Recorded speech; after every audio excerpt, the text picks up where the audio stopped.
Today is the 8th of May 2022. I'm again very pleased to bring a thought, particularly to Sri Lankans and who believe in Sri Lanka.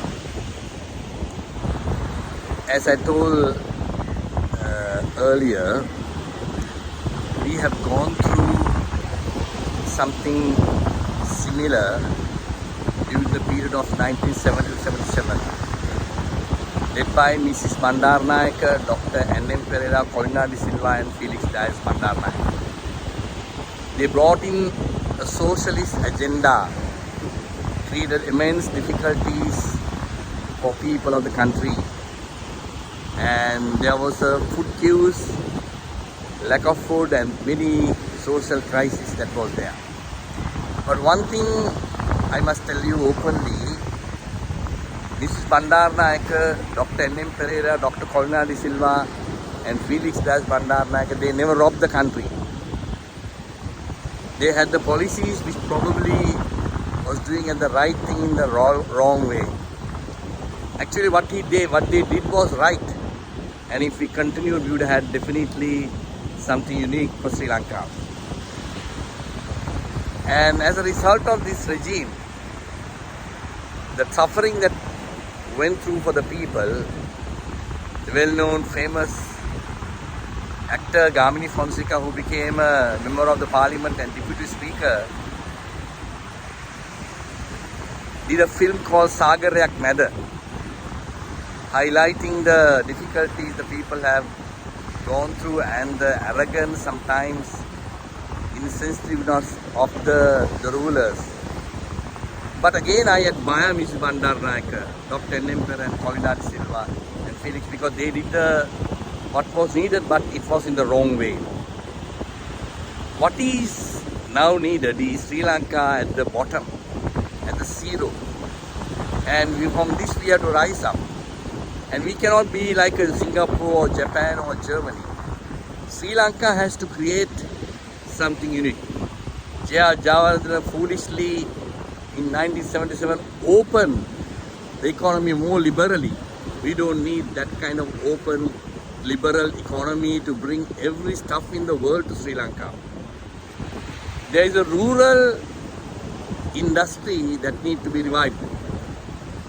The only way that we can really blossom the country's economy is identify the uniqueness of the Sri Lanka's rural economy, whether it's in agriculture, whether it's in the medicine, whether it's in the handicraft, whether it's in the carpentry, whether it's in the education, whether it's in the health. All frontier Sri Lanka is unique, particularly the rural light industries.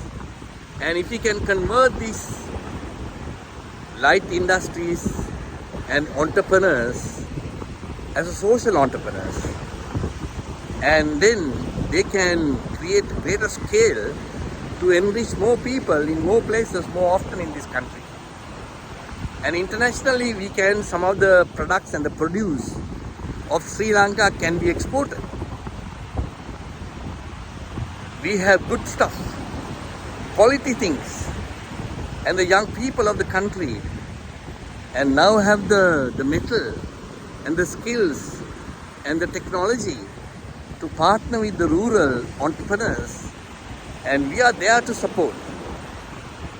I've been engaged in the entrepreneurship area for almost now 30 years, and in the last 9 years I've been promoting, advocating, contending for creation of a social entrepreneur ecosystem and impact investing landscape to support that. If you do this, we can really reduce the burden of various nuts and bolts and other imports, which is not necessary. There are certain necessary things, but particularly unique things in Sri Lanka can be uniquely promoted across the whole world. The need of the hour is to support a creation of a social entrepreneur ecosystem, and thereby also supporting through that creating impact investing landscape which I'm pioneering. And if anyone want to really, while the change, the systemic change that is demanding eventually will happen. The rulers who rob the country will not survive the next few months. They will have to go. But we don't want the same kind of rulers coming.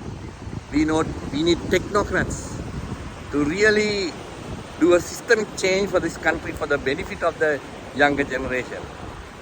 And we who are senior citizens with the expertise, we need to rally around to kickstart the development and the progression and the revival and the renewal and the revolutionizing of the rural economy through rural industry, which can become rural social enterprise network to build Sri Lanka and to make Sri Lanka unique in the sight of the whole world.